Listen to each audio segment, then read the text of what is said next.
So students, now today we are going to discuss the cardiovascular system. Now cardiovascular system I am going to take in two parts, part 1 and part 2. Part 1 is going to comprise of the treatment of CHF and hypertension, and part 2 is going to comprise of angina and MI and then arrhythmias and also dyslipidemia. Okay, so this is the Batwara of cardiovascular system. This is the way we'll complete it. Now, so first thing that we look at is CHF or congestive heart failure. Now, as the name itself suggests, that CHF is basically a failure of or an inability of the heart to meet the metabolic demands of the body. Okay, that means the heart is not able to pump so much of blood or oxygen which is sufficient for the sustainment of the organs of the body. Now, this heart failure is of two types. One is low output heart failure and one is high output heart failure. Okay, so in low output heart failure, basically there is reduced contractility of the heart. So this leads to reduced cardiac output and it leads to failure. In high output, it is seen that the demands are higher demands of the body. So even after raised cardiac output, in this raised cardiac output, still the heart is not able to manage the requirements. And what are those conditions? Those can be severe anemia, then thyrotoxicosis, thiamine deficiency. So these are certain conditions which are called as high output failure. Okay, now there's one more classification, and that is acute decompensated heart failure, and one is chronic compensated. Okay, now this is just to understand the pathophysiology of heart failure. Okay, now in acute decompensated heart failure, basically it is the condition when the heart is not able to pump the blood. So not able to pump the blood, and as a result, this particular condition is amenable to treatment with positive inotropes. Okay, so positive inotropic drugs can be effective in this condition. Now what happens is the compensatory mechanisms of body has its own compensatory mechanisms. Now what are they? Compensatory mechanism ये होता है कि there is an increased sympathetic activity. So this increased sympathetic activity will result in stimulation of beta-1 receptors which are present on the heart, and which will result in increased cardiac output. Right? So now increased beta receptor action will increase the cardiac output, but this is going to be short-lived. In the short run, it is going to lead to compensation of the heart failure. Increased sympathetic activity will also increase alpha-1 receptor, which will cause vasoconstriction, and this will result in also increased TPA and increased blood pressure. Then there's also increased activity of beta-1 receptor. Through beta-1, there is an increased secretion of renin, angiotensin. So this RAS, जो हमारा system है, that gets activated, and this further leads to vasoconstriction and increased salt and water absorption, which will further result in blood pressure increase, more workload on the heart, and all these factors, they result in increased left ventricular hypertrophy, or what you call as cardiac remodeling. Okay, so this is the whole mechanism by which slowly the body goes into a failure condition. So vasoconstriction in the arteries will cause increased afterload, and we know vasoconstriction in the veins will increase the preload. So all these conditions, they will come together. Right, now let us see in a graphical format that if there is an acute heart failure, then what are the various situations that are present and what are the various targets. Now in acute heart failure, there is increased contractility, which results in increased sympathetic activity. As I told you that it results in increased beta-1, so increased renin. So here, and then increased angiotensin, right? Then another thing that happens is, apart from increased renin and angiotensin, there's also increased aldosterone, right? And increased salt and water retention. Okay? Then it will also result in increased sympathetic activity, also result in increased activity of alpha receptors. So alpha receptors से भी फिर हमारा हो रहा है vasoconstriction and arteriolar constriction, and this vasoconstriction is increasing the preload, and this is increasing the afterload. Right? So this is the pathophysiology that is happening in heart failure. So what are the targets now? The targets here, सबसे पहले we will use, सबसे पहले नहीं, but I'm just naming the targets. The first target that we see in this table is beta blockers. To reduce the preload, we can give nitrates. Nitrates are venous dilators. To reduce the afterload, we can give arteriolar dilators like hydrolazine. Then here, to inhibit the effects of angiotensin, we can give ACE inhibitors or ARBs. Right? Salt and water retention को negate करने के लिए we can give here diuretics. Right? And aldosterone को negate करने के लिए we can give here spironolactone. Okay? So this is the basic structure, the basic pathophysiology of congestive heart failure, and the drugs which can be effective in these conditions. Now coming next to the treatment part, each drug, specific particular details about each drug. So now if we talk about diuretics, now we have already completed diuretics in kidney, so we are not really going into the details. Now diuretic of choice in acute heart failure is, what is it? It is furosemide. It is a loop diuretic. Loop diuretic is the drug of choice in the acute heart failure. Okay? Now Diuretics, they will reduce the preload, they will reduce the vasodilatation, they will reduce the dyspnea because they will relieve the pulmonary edema, so they are very immediately effective. Then we have another category, that is inotropic drugs. Inotropic drugs mein we have already studied also in ANS. We have dopamine, we have dobutamine, right? These are the drugs which are inotropic drugs. I have already told in detail in the ANS chapter how dopamine and dobutamine work. Just a recap, the dobutamine works on beta-1 receptor and it activates the heart, causes increased cardiac contractility, while dopamine at various doses it acts at first dopamine receptors in renal vasculature, then beta-1 receptors, and finally at high doses it acts on alpha receptors. The next category that we have is inodilators. Now inodilators is a group of drugs which are inotropic plus dilators. So in this we have PDE3 inhibitors. PDE3 inhibitors are very, very useful in this. That is phosphodiesterase 3, and they cause vasodilatation. And the drugs which here we study are inoximod,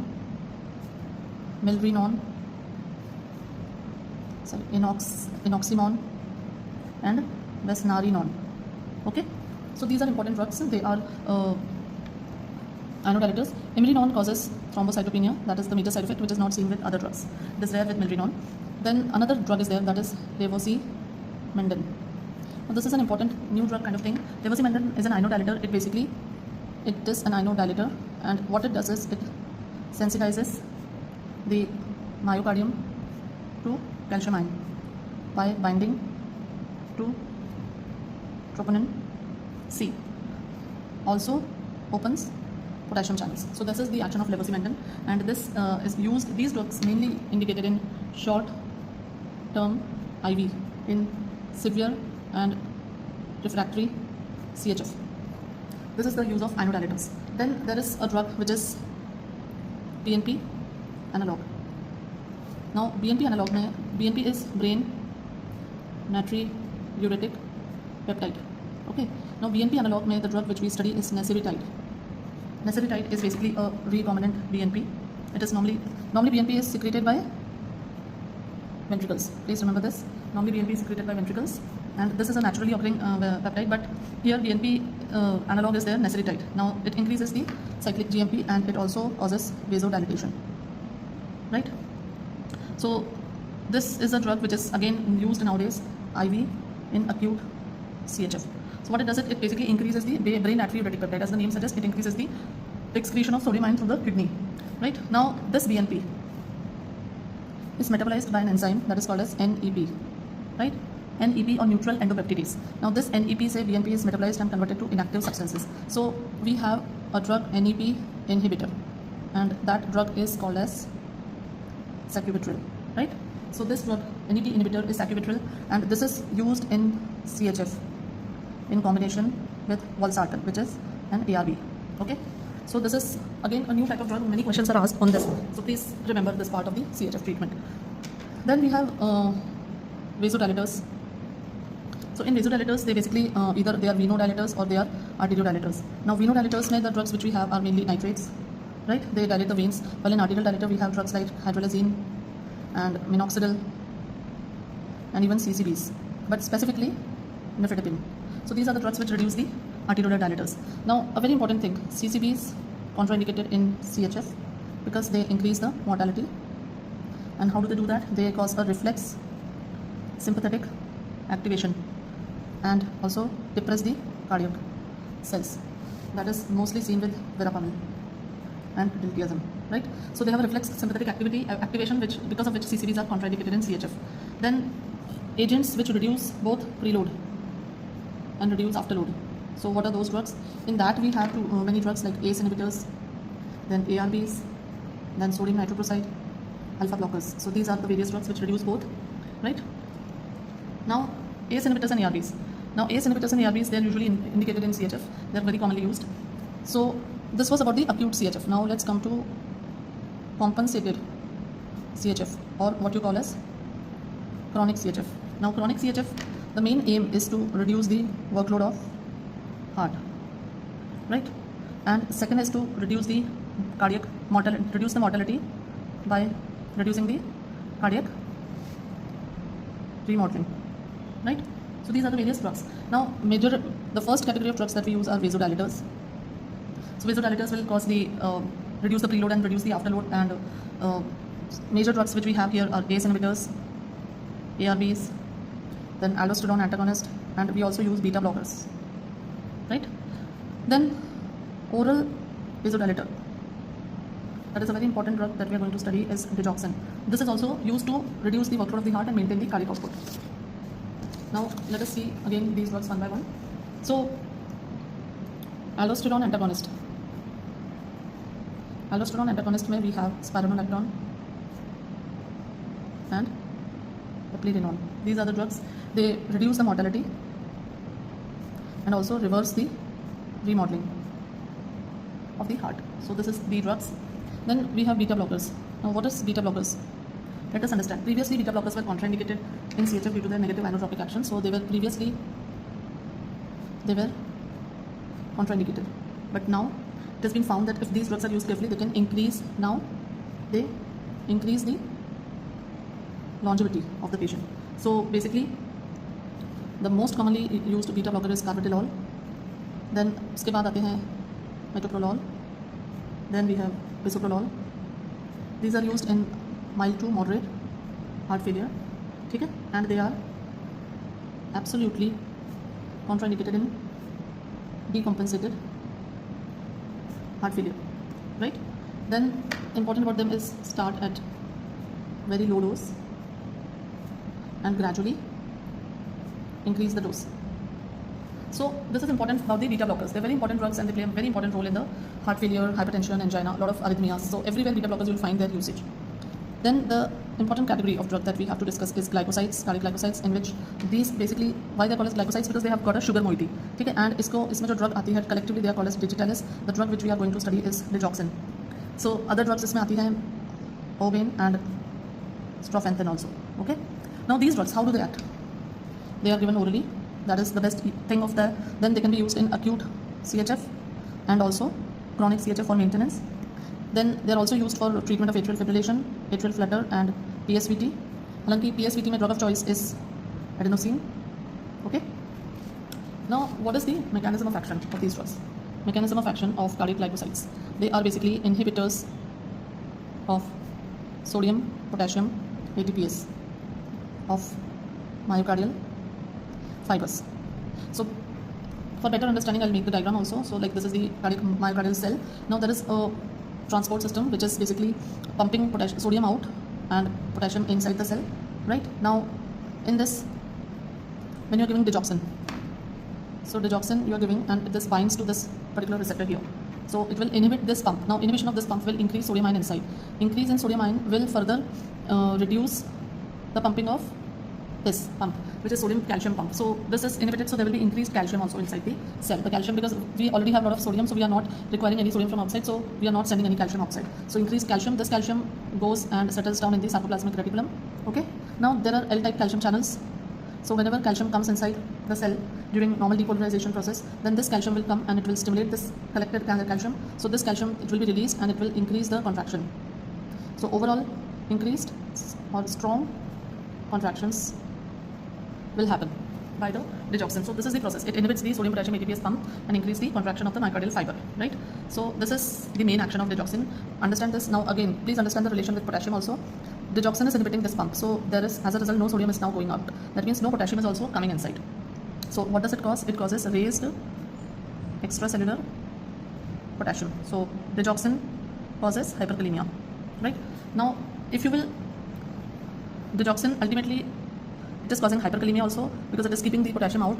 If there is more potassium outside, then it can reverse the action of digoxin. So that is also there. And when there is less potassium, so hypokalemia hai, so there is no sodium to come inside. Hypokalemia will increase the toxicity of digoxin. This is also there, right? And even hyperkalemia will increase the attachment binding of the cardiac glycosides to this enzyme. So hypokalemia का एक बहुत importance होता है, it increases the toxicity, right? Now in atrial fibrillation में what is it doing? It is causing increased refractoriness of AV nodal pathway. So by this action it is reducing the atrial fibrillation. Okay. Now produces this. Now digitalis also has a vagomimetic effect, so it also decreases the AV conduction. So you will see that vagomimetic effect के कारण it causes bradycardia during digitalis therapy. Then in atrial flutter, it is difficult to control the ventricular rate. So digitalis, what does it do? Digitalis converts atrial flutter to atrial fibrillation, and then it controls the ventricular rate. Okay, so this is the effect of digitalis in the arrhythmias, right? So if I talk about the effects of digitalis on the heart, if I try to summarize effect of digitalis on heart, अगर हम उनको समझना चाहें कि digitalis actually heart में क्या क्या कर रहा है, तो एक तो ये कर रहा है increased force of contraction, okay, then it is causing reduced heart rate, then it is reducing the AV conduction. These are the three, मोटे मोटे तौर पे these are the three actions which are done by heart, done by digitalis on heart. What are the ECG changes that we see? The ECG changes that we see is increased PR interval, inversion of P wave, shortened QT interval, and depression of ST segment, right? So in ECG, these are the changes which are seen. Coming to the toxicity. Now, what are the toxicities of digitalis? Toxicity of digitalis is a very favorite question of examiners, so you should remember what are the various toxicities. The earliest toxicity is nausea, vomiting. Most common toxicity is nausea, vomiting. Then most common cardiac toxicity is arrhythmia, and most common arrhythmia is ventricular bigemy, right? Most characteristic arrhythmia is non-paroxysmal supraventricular tachycardia. Then other toxicities, gynecomastia, then it also causes xanthophobia. Okay, so these are the various toxicities. Now, how do you treat? What is the treatment of toxicities? Various digitalis toxicities. So treatment, now see, mild digitalis toxicity can be treated with potassium. Okay, it basically what it decreases the binding of digoxin to the sodium potassium ATPase. If you increase potassium outside in the extracellular space, then it will reduce the binding of digoxin, right? But in severe digitalis toxicity, potassium is. So talking about treatment of toxicities, in mild we can give potassium, but in severe potassium is contraindicated because there is excess of potassium in the ECF, right? So it is contraindicated. Then if there is ventricular arrhythmias caused by digitoxin, then drug of choice which is given for the treatment is lignocaine, right? If there is atrial tachyarrhythmias, then we give beta blockers, is administered. If there is AV block, then we give atropine, okay? And for very severe toxicity, then we give digibind, which is basically digoxin antibody, okay? So these are the various toxicities caused by digitalis and their treatments. Now we come to the another important part, which is on which many questions are asked, and that is contraindications. Now, what are the contraindications of digoxin? Now, it is first contraindication is it is contraindicated in myocarditis, any kind of infection of the myocardial muscles. Then when there is hypercalcemia, hypokalemia, and hypomagnesemia, right? Contraindicated in elderly, in patients suffering from WPW syndrome, in patients having AV block, partial, in renal failure because it is excreted by kidney, and in hyper as well as hypothyroidism. So these are the contraindications of digitalis. Then we come to the interactions. Okay, so what are the interactions of digitalis? Now, interactions of digitalis is बहुत interesting है. The first is diuretics, like thiazides and furosemide. They cause hypokalemia and hypomagnesemia, so they can potentiate the toxicity, right? Second, quinidine and CCBs, they decrease the renal clearance, and as it is excreted by the kidney, so it can increase the toxicity of digitalis. Then absorption from the GIT is affected by antacids and metoclopramide and sulfasalazine, right? Then a very important contraindication that I have told you there also contraindicated in WPW syndrome, that is Wolff-Parkinson-White syndrome. It actually decreases the conduction through the AV node, okay, but not through the aberrant pathway. So it actually damages the condition of the patient, okay. Now there are some new drugs also which are there in the market. What are these new drugs? Let's see them also. The first drug is rivabradine. Rivabradine is a funny current blocker, right? So it basically causes bradycardia, reduces the oxygen consumption. It is also used in angina and also in patients with CHF heart rate more than 70 per minute and ejection fraction less than 35%, right? So this is a new drug, rivabradine. Then there is a new drug called as vasopeptidase inhibitors. Now there are two enzymes, ACE and NEP, right? Now these drugs, so the earlier in the first part we had seen NEP inhibitor is sacubitril, right? Now the drug dual inhibitor of ACE and NEP is omapetrelate, right? Now this omapetrelate is actually discontinued because of more side effects, especially angioedema. So this omapetrelate and sampetrelate, there were two drugs, omapetrelate and sampetrelate. So these are not very commonly used. Now this combination, sacubitril is combined with valsartan. This combination is called as ARNI. ARNI means angiotensin receptor neprilysin inhibitor. Okay, it is a dual system inhibitor and this is approved for CHF. So this combination, sacubitril plus valsartan, is called as ARNI and it is approved for the treatment of CHF and found to be very effective. The third new drug is vericiguat. Now this vericiguat is a guanylyl cyclase stimulator. Now normally nitric oxide activates to generate cyclic GMP that causes remodeling, cardiac contractility and regulates the vascular tone. Now in CHF patient there is a reduced impaired synthesis of Na which leads to myocardial vascular dysfunction. So this vericiguat activates guanylyl cyclase in absence of NO and thus it plays a role in smooth muscle relaxation and vasodilatation and also regulates the cardiac remodeling, right? This is given oral for chronic CHF, right? So what are the main drugs in CHF? Again, we'll just summarize them. The drugs in CHF are ACE inhibitors, ARBs, then इसी में जब अब आगे हैं ARNIs, they are also found to be very effective. Then beta blockers, then aldosterone antagonist, which we have studied in diuretics, and then nitrates plus hydrolysine combination, which can be used for dilators, vasodilators. So these are the drugs which we are using for the heart failure. Okay, with this we complete the heart failure. The next disease that we take up is blood pressure. The next in cardiovascular system is hypertension. Now hypertension, as per the JNC 8 guidelines, hypertension is said to be when the blood pressure is more than 140/90, right? That more than 140/90 becomes stage 1 and more than 160/100 becomes stage 2 hypertension. Okay? While American Society for Hypertension, it says that a blood pressure more than 139 and 89, that is stage 1, and stage 2 is more than 140/90. Sorry, stage 1 is 130 to 139 upon 80 to 89. This is stage 1 according to the American Society for Hypertension. Okay. Now, anyways, this is the hypertension. So what are the drugs that basically play a major role in controlling the hypertension? The first category that we have is thiazides. The second, as per GNC guidance, also thiazides is the first line. Then we have ACE inhibitors or ARBs. Then third, we have CCBs. And in the fourth category, then we have, after this, we have other drugs, right? Maybe beta blockers or other drugs.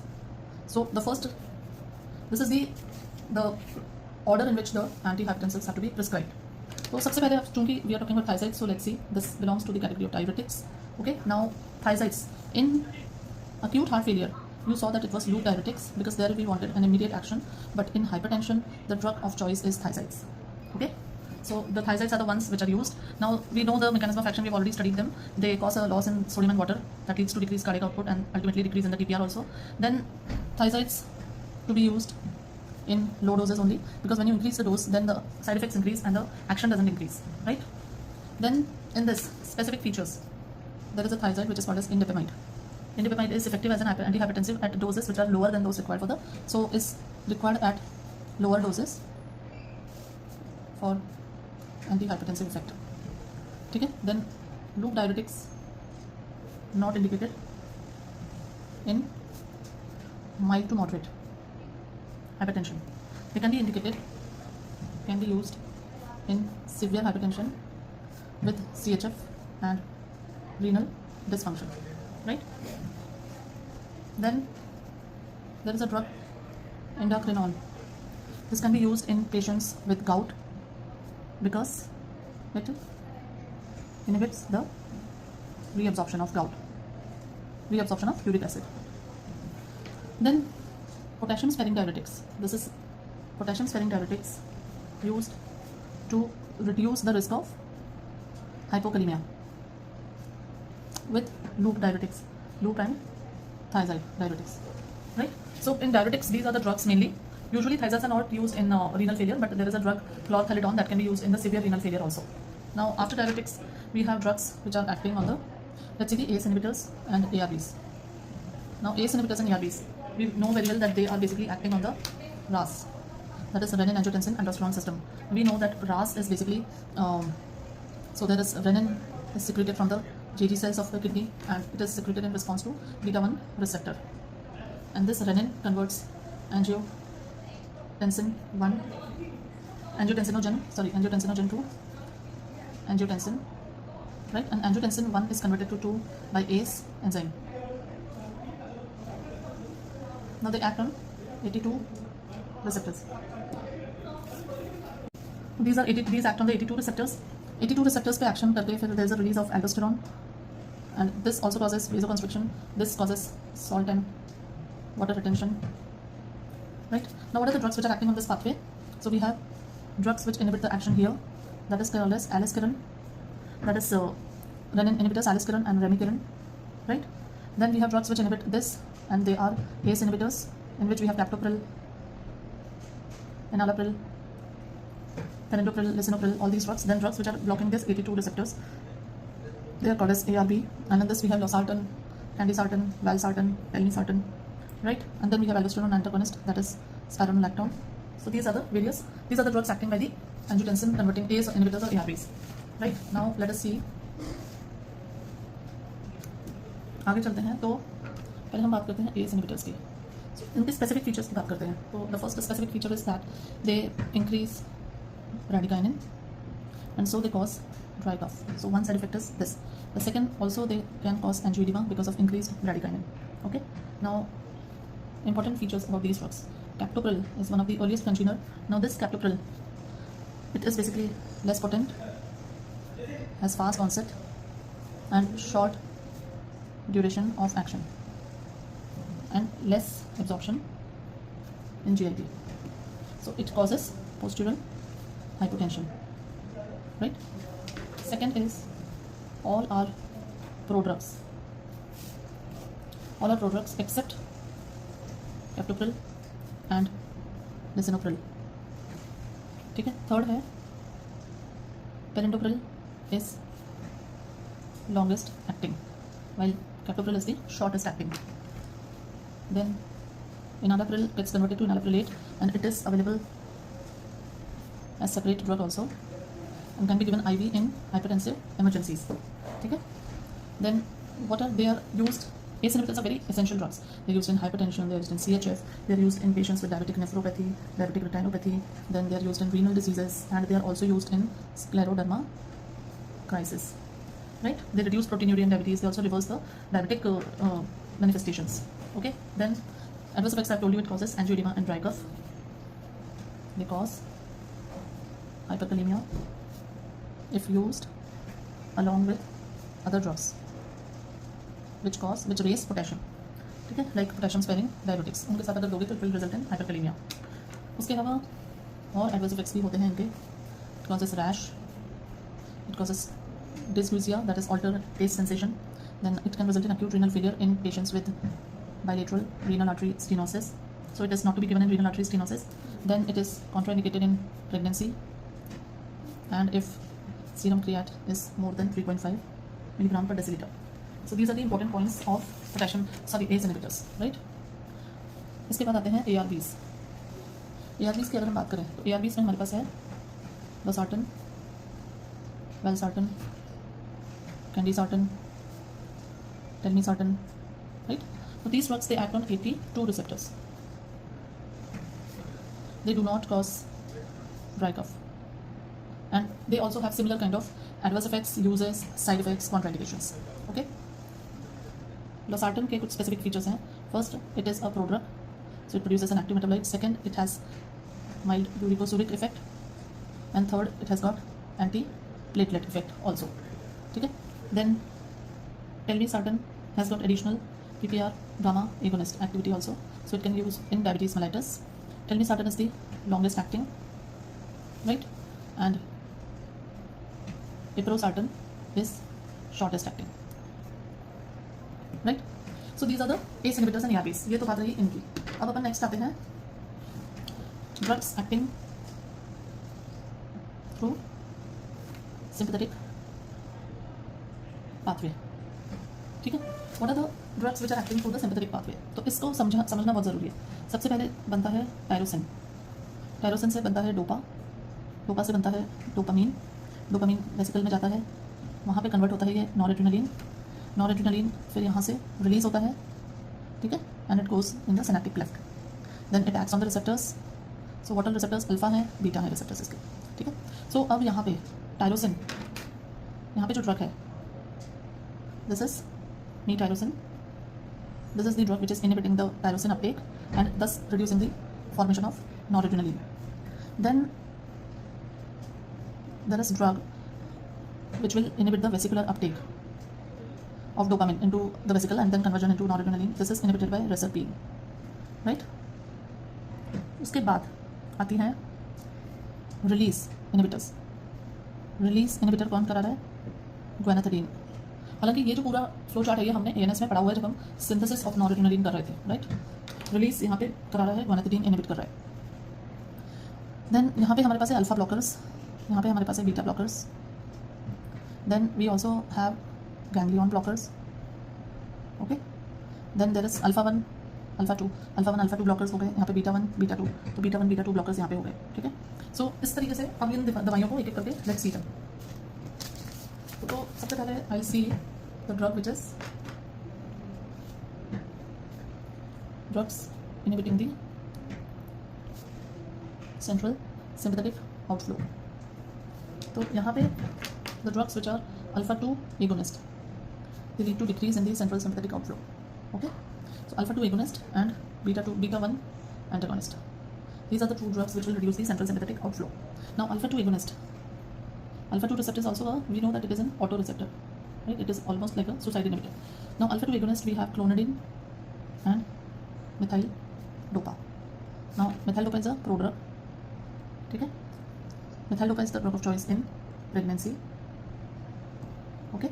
Now a few specific effects of clonidine. First of all, it can result in rebound hypertension if you forget to take the medicine, and drug of choice to treat is phentolamine for clonidine withdrawal. Okay. Then methyl dopa causes hemolytic anemia. Okay. So these are the drugs which are acting on the central sympathetic outflow. Now clonidine के बहुत सारे और भी uses हैं. There are multiple uses which we have studied in the ANS also. There are multiple non-hypertensive uses also. There are new congeners which are moxonidine and rilmenidine. These drugs are having a longer half-life and they are selective for imidazoline receptors. Okay. Then of course beta 2 receptors, beta 2 antagonists are also there. So these are the drugs clonidine and methyl dopa. As I told you, methyl dopa is also used in pregnancy.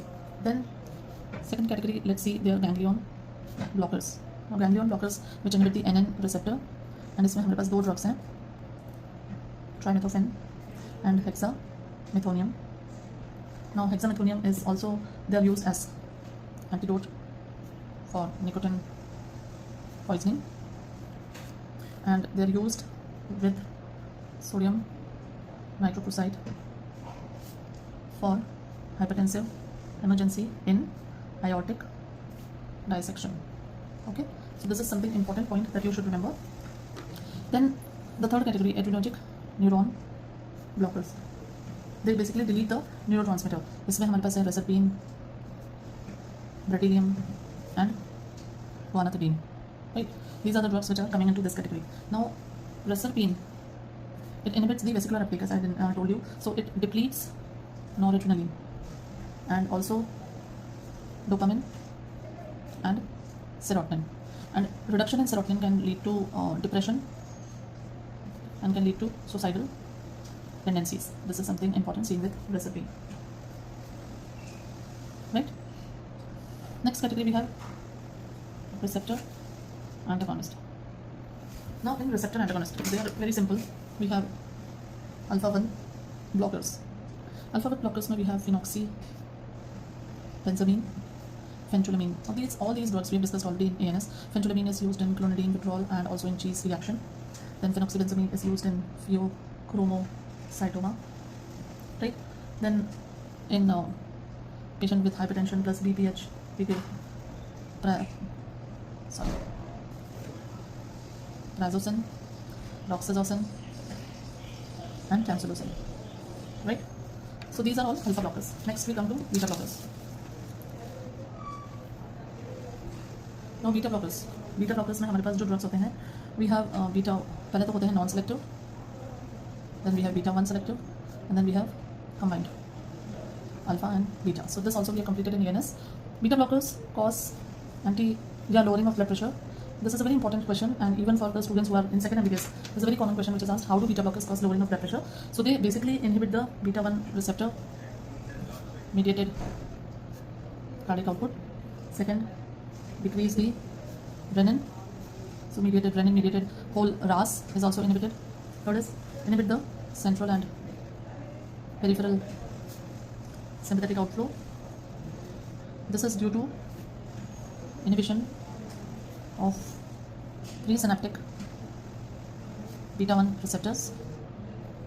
And fourth is that they increase the vasodilatory prostacyclins in vessels.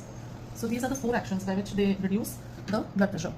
In combined alpha and beta, carvedilol is preferred because it has got antioxidant and anti-nitrogenic property also. So these are the beta blockers. Now the 5th category of drugs that we have are vasodilators. Vasodilators also we have almost done in different chapters. So in vasodilators, one main adverse effect is reflex tachycardia because of the vasodilatation. So this is a compensatory mechanism. So इसमें the first category that we have is potassium channel openers, in which we have nicorandil, hydrazine, minoxidil, and diazoxide. Okay, now hydrazine also causes release of NO. So then minoxidil and hydrazine can be given orally in hypertensive emergency, and diazoxide is given as a rapid IV injection. Okay, so this is one type of potassium channel opener. Then hydrazine का एक problem है. Hydrazine is metabolized by acetylation. So then इसमें वो genetic defect polymorphism आने के chances हैं, slow and fast. Acetylators के ऊपर depend करता है. Minoxidil, we all know it is a prodrug, plus it is used in alopecia areata, then used in chronic renal failure also. So this is one benefit of minoxidil. Then diazoxide is a thiazide derivative, and it is used, it causes hyperuricemia and hyperglycemia. So it inhibits the insulin release, so it is used in insulinoma also. Then there are other vasodilators which are nitric oxide releasers, and इसमें हमारे पास आते हैं sodium nitroprusside and hydrazine. Hydrazine we have seen. Now sodium nitroprusside is very short acting, given by constant IV infusion in hypertensive emergency, but can cause, इसका एक side effect है, it can result in toxicity, that is cyanide poisoning, right? It is contraindicated in pregnancy and results in hypothyroidism because of deposition of thiocyanate. Please remember this. I'm writing it here. I would like you to remember this, that it is used in, it causes hypothyroidism due to thiocyanate deposition, so it is contraindicated in pregnancy. That is sodium nitroprusside. Then अभी हमने CHF में एक drug पढ़ी थी ना, soluble guanylyl cyclase analog. So similarly there is another drug which is riociguat. This is also a soluble guanylyl cyclase stimulator. So it also increases guanylyl cyclase and will cause vasodilatation. So this is used in chronic thromboembolic pulmonary embolism. Okay.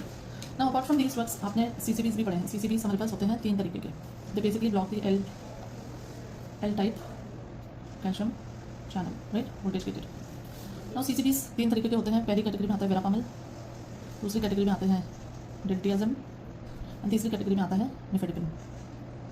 Nifedipine है निकार्डिपिन, निमोडिपिन, amlodipine, many drugs, felodipine. So these are the various CCBs. Now CCBs में देखो verapamil and diltiazem more of cardio depressant. They have got more activity on the heart, and these drugs they are more of dilate blood vessels. Okay, right? So CCBs they also cause reflex tachycardia. This is one problem which is seen with these CCBs because of their vasodilatory action. Now nicardipine, I say nicardipine is the longest acting, and it is the drug of choice in hypertensive emergency. It is combined with beta blocker, to nullify tachycardia, right? So if I say drug of choice for hypertensive emergency, then that is CCB nicardipine. There's another drug. What is that? Dopamine agonist, और इसका नाम है फेनोल्डोपाम. This फेनोल्डोपाम is a D1 receptor agonist, and this is also used IV for short-term control in hypertensive emergency, especially in patients with renal dysfunction, because it improves the renal flow, it improves the renal perfusion. Okay, now nimodipine has got cerebro-selective action, so it is used in subarachnoid hemorrhage. Verapamil can be used in angina because it has got more action on heart, PSVT and HOCM. CCBs are suitable for elderly patients with low renin, then asthma, migraine, PVD. They can be used in pregnancy, right? Now CCBs are contraindicated in sick sinus syndrome, in CHF, and with beta blockers. There's a new drug, clevidipine. This drug is ultra short acting and used in hypertensive emergency. तो ये तो बात रही CCBs की. Okay, अब हमने ये सारे लगभग ड्रग्स देख लिए हैं. अब एक हम और बचता है, that is pulmonary arterial hypertension. Pulmonary arterial hypertension में the drugs which can be used are CCBs. Then there are drugs which are endothelin receptor antagonist, and इसमें आता है bosentan, ambrisentan and macitentan, right? Then we have phosphodiesterase 5 inhibitors, in which we have sildenafil and tadalafil. Then when these drugs are further cannot be used, then we have prostacyclin. इसमें we have epoprostenol, treprostinil and iloprost. Then there is one drug, PGI2 agonist, which is selexipag. So that is, one second, selexipag, right? That is prostacyclin agonist, and the last drug that we discussed was GC stimulator, and that is called as Riociguat. So this is the treatment pattern or treatment for the pulmonary arterial hypertension. Okay, let us see specific drug of choice for specific cases. So drug of choice in pregnancy, if there is hypertension in pregnancy, then we will give hydrolazine, we'll give methyl dopa. Okay, emergency in pregnancy, we can give hydrolazine, we can also give labetalol. Okay, general hypertension, the drug is thiazide, followed by ACE inhibitors or ARBs, followed by CCBs, followed by beta blockers. Then hypertensive emergency में we can give nicardipine. Okay, we can give phenoldopam, right? Nitroprusside is not used now, it is contraindicated. Resistant hypertension, when the patient is resistant to minimum 3 drugs including thiazides, then what do we give? We give spironolactone. Okay, so these are the important drugs, important hypertensives which can be used in various types of hypertensions. Hypertensives safe in pregnancy, we have methyl dopa, hydralazine. Then we can give CCBs, we can give labetalol. Contraindicated होते हैं ACE inhibitors and ARBs, right? Now let us see various type of hypertensive emergencies which are secondary to some other reason. So what are the drugs which can be used? Like aortic dissection. So aortic dissection में we use nicardipine. Acute coronary syndrome, heart attack, give nitroglycerin. Pulmonary edema, give nitroglycerin. Then encephalopathies, you can give nicardipine. In hypertensive emergency with acute renal failure, give phenoldopam. In pheochromocytoma, you give phentolamine. Okay, so these are the drugs which are given in various kind of hypertensive emergencies.